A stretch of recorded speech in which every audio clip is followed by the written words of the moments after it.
তাহলে আজকের আমরা প্রথম কি জানবো না, আজকের আমরা প্রথম যে জানবো সেটা হলো দশমিক সংখ্যা নিয়ে পড়ব। যে দশমিক সংখ্যা যেটা আছে সেই দশমিক সংখ্যাকে আমরা কি করছি, দুটো ভাগে ভাগ করলাম।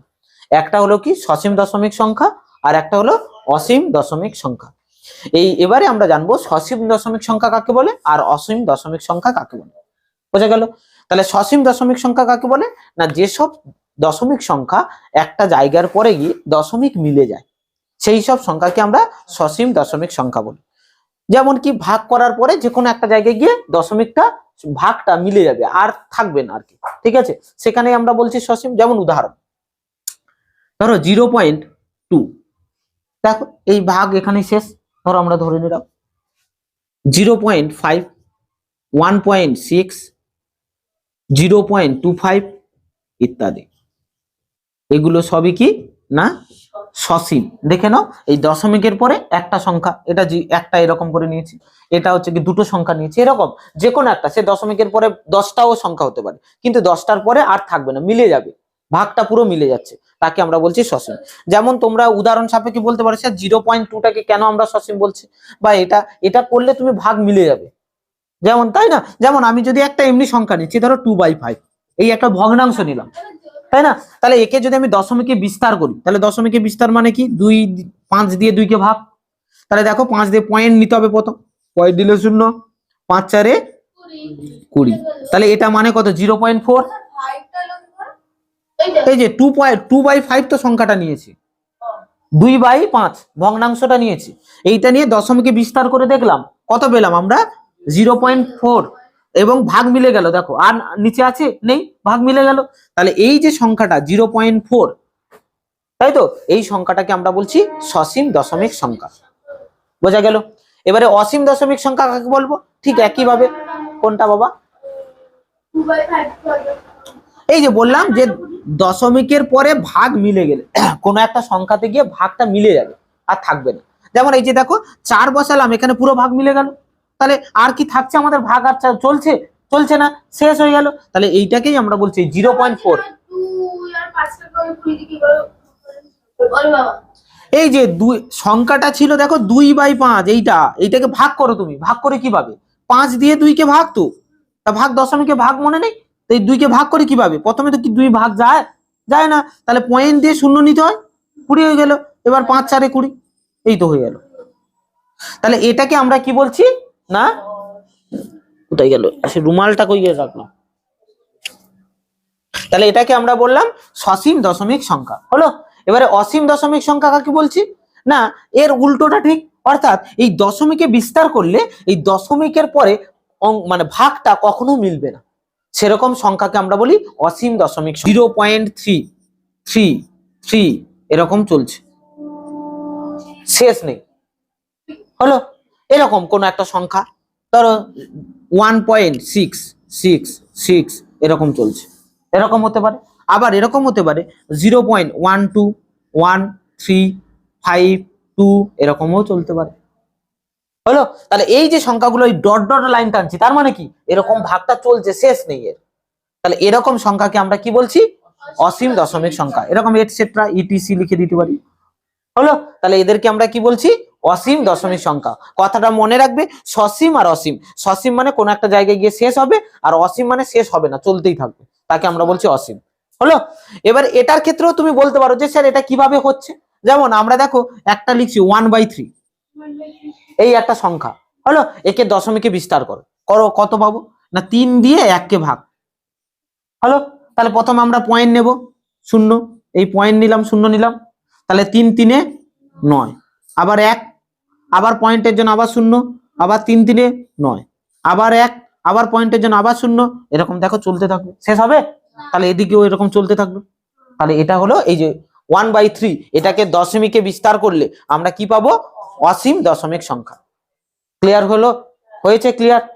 তাহলে এবারে চলে যাব এই সসীম দশমিক সংখ্যাকে চিনবো কি করে। আমরা ভাগ না করেই কি করে বুঝবো, ভাগ করব না, সবসময় কি এরকম ভাগ করতে থাকবো, ভাগ করব না, ভাগ না করেই ওকে বলতে পারবো ওটা সসীম না সসীম নয় বা অসীম। বোঝা গেল কি বলেছি? তাহলে সেইটা আমরা দেখবো। দেখো যেমন আমরা এখান থেকে একটা অঙ্ক তুলছি, যেমন উদাহরণ সাপেক্ষে 17/80, এই সংখ্যাটা সসীম না অসীম আমরা বুঝবো কি করে? হলো, তাহলে বুঝবো কি করে না, এই সংখ্যাটা যখন করব আমরা এই নিচের যে এই সংখ্যাটা সসীম না অসীম হবে সেটা ডিপেন্ড করে কার উপরে? এই হরের উপরে। হর কোনটা? 80। এই 80 উপর নির্ভর করবে ওই সংখ্যাটা সসীম হবে না অসীম হবে। তা কিভাবে আমরা নির্ণয় করব? এই 80 কে উৎপাদকে বিশ্লেষণ করব।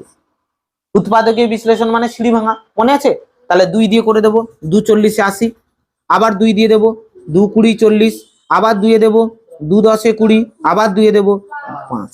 এবার তার মানে এর উৎপাদক আমি কি পেলাম? 2 আর 5। আর কিছু আছে? 2 আর 5 ছাড়া কিছু? তাহলে 2 মনে রাখবে যে কোনো মানে ভগ্নাংশের, এটা তো একটা ভগ্নাংশ, এই ভগ্নাংশের হরের মৌলিক উৎপাদক 2 এবং 5 ছাড়া যদি অন্য কেউ চলে আসে তাহলে সেই সংখ্যাটা অসীম হবে।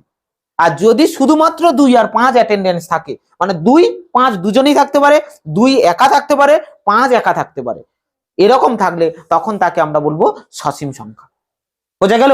আর 2 5 আছে আবার একজন আছে, মানে ওটা ছাড়া, বা 2 5 এর কেউ নেই আবার একজন আছে, বা ওর দুজনের কেউ নেই অন্য কেউ আছে, তাহলে সব ক্ষেত্রেই কিন্তু হবে অসীম সংখ্যা। দেখো বুঝেছো কিনা? তাহলে এই সংখ্যাটা কিন্তু এই পুরো 17/80 এই সংখ্যাটা কিন্তু একটা সসীম দশমিক সংখ্যা। দেখে নাও বুঝেছো কিনা। হলো? দেখো ক্লিয়ার হয়েছে কিনা। তাহলে আমরা কি বললাম যে এই সংখ্যাটা কিন্তু একটা কি সসীম দশমিক সংখ্যা। কেন না, কারণ এই যে হরের মৌলিক উৎপাদক, হরের এগুলোকে কি বলি? উৎপাদক। তার মধ্যে মৌলিক যেগুলো বারবার আছে এগুলো একবারই নেব। তাহলে মৌলিক উৎপাদক কত? 2 আর 5। যেহেতু শুধুমাত্র 2 আর 5, তাই এটাকে আমরা কি বলছি? সসীম দশমিক সংখ্যা। আর যদি 2 5 ছাড়া কেউ অন্য কেউ চলে আসে তখন আমরা বলবো অসীম দশমিক সংখ্যা। তাহলে বোঝা গেল? অঙ্ক করতে পারবো। এবারে আর একটা জিনিস আমরা জেনে নেব, নিয়ে আমরা অঙ্কতে যাব। হলো? সেটা হলো কি, এই অসীম দশমিক সংখ্যাকে আবার দুটো ভাগে ভাগ করতে পারি। এই অসীম দশমিক সংখ্যা এটাকে আমরা দুটো ভাগে ভাগ করতে পারি। কি কি? একটা হচ্ছে আবৃত দশমিক সংখ্যা, আবৃত দশমিক সংখ্যা, আর একটা হচ্ছে অনাবৃত্ত, অনাবৃত্ত দশমিক সংখ্যা। অসীমের, সসীমের ভাগ নেই, আর অসীমকে ভাগ করছি। হলো? তাহলে অসীমকে কি বলছি আমরা? অসীম দশমিক সংখ্যাকে দুটো ভাগে ভাগ করছি। একটা হচ্ছে আবৃত দশমিক সংখ্যা আর একটা অনাবৃত দশমিক সংখ্যা। আবৃত দশমিক সংখ্যা কাকে বলছি আর অনাবৃত দশমিক সংখ্যা কাকে বলেছি? এখানে দেখো আমরা দুটো ক্যাটাগরি দশমিক সংখ্যা লিখেছি। এই যে দেখে নাও, একটু দেখলেই বুঝতে পারবে, বোর্ডের দিকে একটু তাকাও। এখানে দেখো এই যে 0.3, এই 3 সংখ্যাটা বারবার ঘুরে ঘুরে আসছে। আবার দেখো এখানে 1.6, এই 6 সংখ্যাটা বারবার ঘুরে ঘুরে আসছে। আর এখানে দেখো 0.121352 কোন সংখ্যা বারবার আসছে না। তাহলে এই দুটো ক্যাটাগরি সংখ্যা আমরা পেয়েছি। মনে রাখবে, যে সংখ্যাটা বারবার একই সংখ্যা রিপিট করছে সেটাকেই আমরা বলছি আবৃত দশমিক সংখ্যা। এটাকে আবৃত করা যায়। হলো? তাহলে কিভাবে করি আমরা? সেই আমরা ক্লাস 8 এ শিখেছিলাম পৌনঃপুনিক, মনে আছে? বা পুনঃপুনিক, মনে নেই? ভুলে গেছো? আগে একটা ভিডিও দেওয়া আছে আমার চ্যানেলে, দেখবে পৌনঃপুনিক নিয়ে, ওইটা একবার দেখে নেবে। ঠিক আছে? তাহলে কি বললাম যে এই পৌনঃপুনিক কিভাবে আসে না, যে সংখ্যাটা রিপিট হচ্ছে তার মাথায় একটা পয়েন্ট বসাতে হবে। অর্থাৎ আমরা এটাকে কত লিখবো? 0.3, এই সংখ্যাটা রিপিট, এর মাথায় একটা পয়েন্ট, এইটাকে আমরা বলছি পৌনঃপুনিক বা পুনঃপুনিক। আচ্ছা, এটা হবে কত তাহলে? 1.6, তার মাথায় পৌনঃপুনিক। হলো? তাহলে একইভাবে এটা তাহলে কত হবে? হবে না, তাহলে এটা আর লিখবো না, তাহলে ইটিসি করে দিলাম। এটা হয়ে গেল আবৃত দশমিক। হলো? তার মানে যেগুলোকে এই পৌনঃপুনিক দিয়ে লিখতে পারবো সেটাকে আমরা বলছি কি? আবৃত দশমিক। আর অনাবৃত কোনগুলো? যেগুলোকে আবৃত করতে পারছি না, উল্টোটা। তার মানে এইটা যেটা আছে, তাহলে 0.121352 এইরকম যে সংখ্যাটা এরকম চলছে, তাহলে এটাকে আমরা কি বলছি? অনাবৃত দশমিক সংখ্যা। হলো? এবারে তাহলে আমরা চলে যাব কোষে, দেখি 1.3 তে, তাই তো? তাহলে দেখো প্রথমে আমরা একের দাগে চলে যাব। একের দাগ, একের দাগে কি বলছে পড়ো সবাই। বলছে দেখো, ভাগ না করে নিচের কোন সংখ্যাগুলি দশমিক বিস্তার সসীম হবে লিখি। এক্ষুনি যেটা শিখ আমরা করি 16/125, এইটা করা যাক। যে 4-এর দাগ, তাহলে 1-এর 4, এইটা এক্সাম্পল হিসেবে তোমাদের দেখাচ্ছি। 1-এর 4, আরো একটা দেখাবো, দুটো দেখাবো, ঠিক আছে? 16/125, এই যে 16/125, 125। এই সংখ্যাটা দশমিকে বিস্তার করা যাবে না, অর্থাৎ এই 125 দিয়ে 16কে ভাগ করা যাবে না। ভাগ করলে তো চলে আসতেই পারে, কিন্তু ওটা করা যাবে না, না করেই তোমাকে বলতে হবে। দশমিকে ভাগ না করেই বলেছে বইতে, ঠিক আছে, না করেই তোমাকে এটা বলতে হবে সসীম না অসীম। তাহলে এটা করতে গেলে আমরা বলেছিলাম কার উপরে, এই হরের উপরে চেক করতে হবে, হর 125। তাহলে এই 125কে উৎপাদকে বিশ্লেষণ করবো, অর্থাৎ সিঁড়ি ভাঙা, তাই তো। তাহলে 125কে ভেঙে ফেলি, এই 125 5 দিয়ে ভাঙবো, তাহলে 5 2 10, 5 5 25, আবার 5 দিয়ে ভাঙবো, 5 5 25। তাহলে দেখো এর উৎপাদক কি পেলাম, শুধু 5। তাহলে আমরা লিখবো 125 এর, এরকম লিখে করতে হবে কিন্তু, মৌলিক উৎপাদক হলো, কত, 5 হলো। তাহলে অতএব 16/125 সংখ্যাটি একটি সসীম দশমিক সংখ্যা।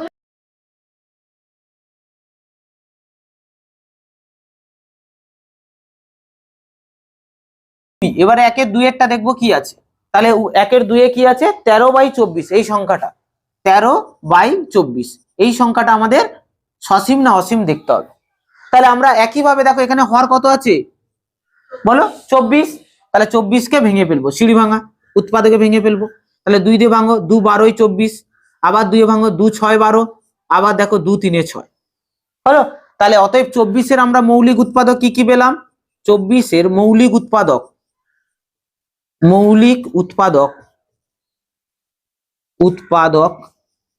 হলো কি কি পেলাম, তাহলে 2 ও 3 হলো।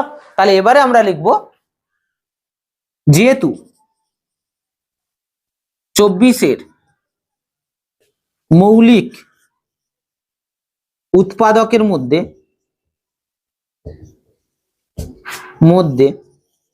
2 ও 5 ছাড়া 3 অবস্থিত বা 3 আছে হলো। তাহলে অতএব 13/24 সংখ্যাটি একটি কি অসীম দশমিক সংখ্যা।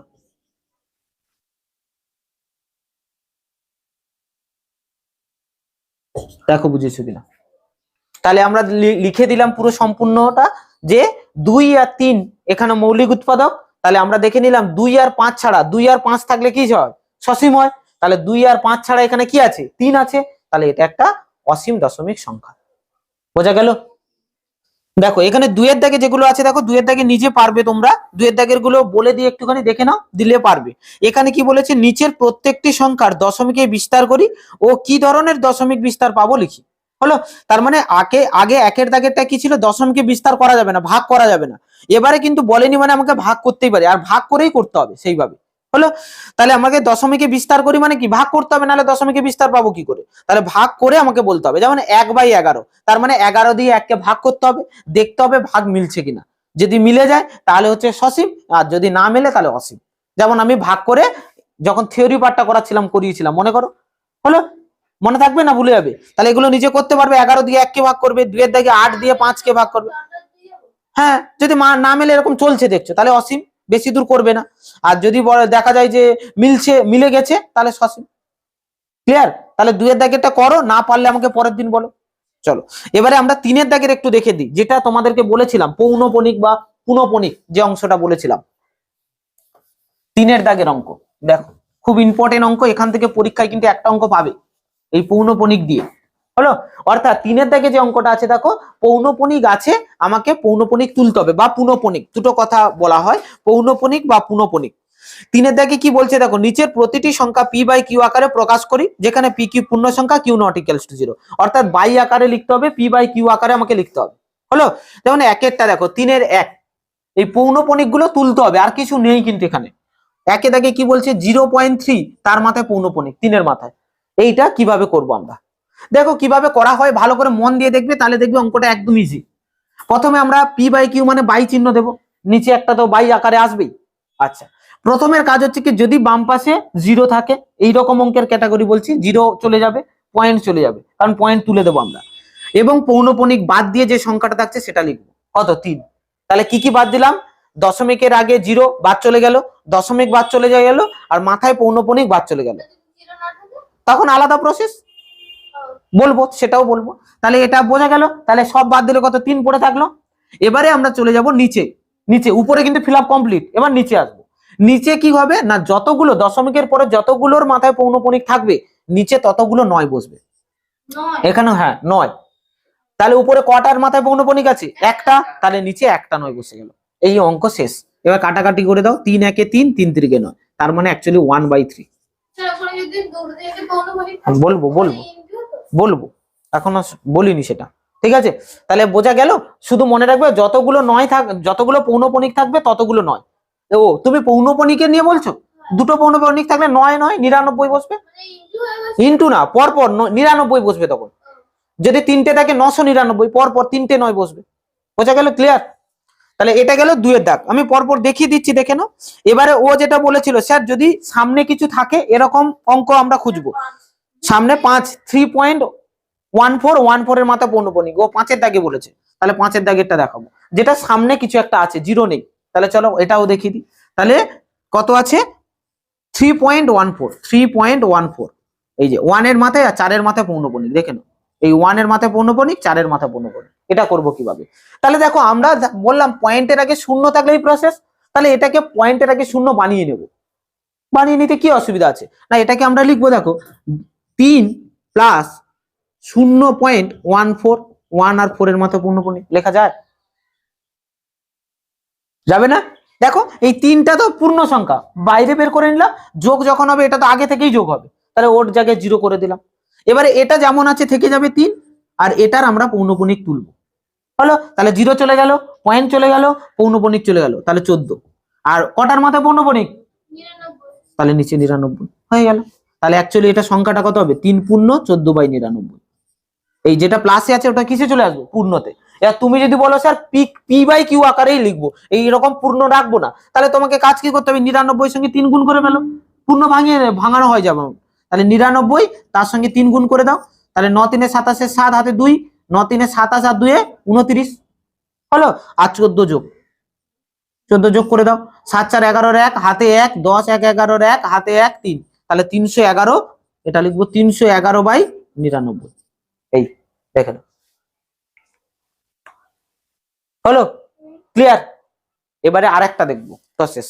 সেটা কি, যদি কোনোটা সবগুলোর মাথায়, এটা তো দশমিকের পরে একটা ছিল, একটার মাথায় পৌনঃপুনিক। এটা দশমিকের পরে দুটো সংখ্যা ছিল, দুটোর মাথায় পৌনঃপুনিক। যদি এরকম থাকে যে কোনোটার মাথায় পৌনঃপুনিক নেই, এরকম সংখ্যা, অর্থাৎ 3 এর দাগ। দেখেন 3 এর দাগের অঙ্কটা, দাঁড়াও। 3 এর দাগেরটা দেখো, 0.54 আছে। এখানে কিন্তু 4 এর মাথায় পৌনঃপুনিক আছে, 5 এর মাথায় নেই। প্রবলেমটা কোথায় হচ্ছে দেখো তো, একটু ফিল করো। যে একটার মাথায়, এখানে দুটো পয়েন্টের পরে একটা সংখ্যা ছিল, তার মাথায় পৌনঃপুনিক। এখানে দুটো সংখ্যা ছিল, দুটোরই মাথায় পৌনঃপুনিক। কিন্তু এখানে সর্বনষ্ট হয়েছে, একজনের মাথায় আছে, একজনের মাথায় নেই। ওই প্রবলেম হয়ে গেল। করবো কিভাবে? তাহলে দেখে নাও ভালো করে। তাহলে আমরা বাই চিহ্ন দেবো, উপরে যে সংখ্যাটা আছে সেটা বসাবো, পয়েন্ট আর 0 বাদ, পৌনঃপুনিক বাদ। তাহলে পাবো কত, 54। যা নিয়ম ছিল বসালাম। এবারে এখানে অ্যাড হচ্ছে কি, ভালো করে ভাবো। অ্যাড হচ্ছে কি না, এখানে ভাববে যে সংখ্যাটার মাথায় পৌনঃপুনিক নেই সেইটাকে মাইনাস করতে হবে, -5 হলো। তাহলে এখানে নিয়ম অ্যাড হলো কি না, যার মাথায় পৌনঃপুনিক থাকবে না সেই সংখ্যাটা বিয়োগ করতে হবে। তাহলে 5 এর মাথায় পৌনঃপুনিক নেই, 5 বিয়োগ হলো। এবার নিচে চলে যাই। যার মাথায় পৌনঃপুনিক আছে, একটার মাথায় পৌনঃপুনিক, তার মানে একটা 9, আর যটার মাথায় পৌনঃপুনিক নেই তটা 0, এই 90। বোঝা গেল? তাহলে একটার মাথায় পৌনঃপুনিক আছে, তার জন্য একটা 9, আগে পৌনঃপুনিকটা হিসেব হবে, আর তারপরে পৌনঃপুনিক যার মাথায় নেই, যতগুলোর মাথায় নেই তটা 0 বসবে। বোঝা গেল? ক্লিয়ার? তাহলে একটার মাথায় পৌনঃপুনিক ছিল, একটা 9, একটার মাথায় নেই, তাই একটা 0। তার মানে আমরা পাবো 49/90। এই দেখো, এটা খুব একটা ইম্পর্টেন্ট অঙ্ক। আমরা এবারে যেটা করব, তাহলে এবার করব 3 এর দাগে কতটা বললাম, 10। 3 এর 10 এইটা দেখাবো। এটা একটা আলাদা টাইপ। কি আছে দেখো, যে 0.16 কত আছে, 163। তাহলে 163, 1 এর মাথায় পৌনঃপুনিক, 3 এর মাথায় পৌনঃপুনিক, 6টা কিন্তু নেই। তাহলে তাহলে বলো, তোমরা বলো এটা কি হবে। তোমরা বলবে, আগে লিখবো তারপর আমি বলবো। না 163 বসবে 163 বসবে, -6 -6 আর নিচে এই যে দুটোর মাথায় পৌনঃপুনিক, দুটো নয় একটা শূন্য, বড় বিগ ভুল। কেন? বলে দিচ্ছি কেন, ভালো করে এটা লিখেই রাখছি তোমাদের জন্য, এটা থাকুক তুমি যা করলে, ঠিক আছে। আর আমি যেটা করব সেটা নিচে লিখছি, ভালো করে দেখে নাও। কত হবে, বাই চিহ্ন দেব। এবারে আসি, শূন্য বাদ, পয়েন্ট বাদ, পৌনঃপুনিক বাদ, তাহলে কত হবে 163 হলো। এবারে বুঝতে যেটা ভুল হচ্ছে, ভুলটা কোথায় হচ্ছে সেটা একটু দেখো। ভুল হচ্ছে যেটা, মনে রাখবে পৌনঃপুনিকের নিয়ম সেটাই আমরা সবাই জানি না, তাই ভুলটা হয়েছে। সেটা হলো কি না, মনে রাখবে কোনো একটা সংখ্যার, কোনো একটা রাশিমালার যদি পৌনঃপুনিক দিয়ে শুরু হয় এবং পরে একটা দুটো ডিজিট পরে গিয়ে পৌনঃপুনিকটা শেষ হচ্ছে, তাহলে মাঝখানে যতগুলোর মাথায় পৌনঃপুনিক নেই মানে আছে, ওগুলো দেওয়া হয়নি। বাউন্ডারি লাইনে পৌনঃপুনিক আছে মানে ভেতরে সবার মাথায় পৌনঃপুনিক আছে, তার মানে এই 6 এর মাথায়ও পৌনঃপুনিক আছে, তার মানে এখানে আর কোনো কিছু বিয়োগ হবে না, বোঝা গেল। তাহলে এখানে উপরে কটার মাথায় পৌনঃপুনিক, তিনটে, নট দুটো, তাহলে 3টে 9 বসবে। এই যে এর মাথায় পৌনঃপুনিক নেই মানে আছে বললাম না, তাহলে এইটাই হবে উত্তর 163/999।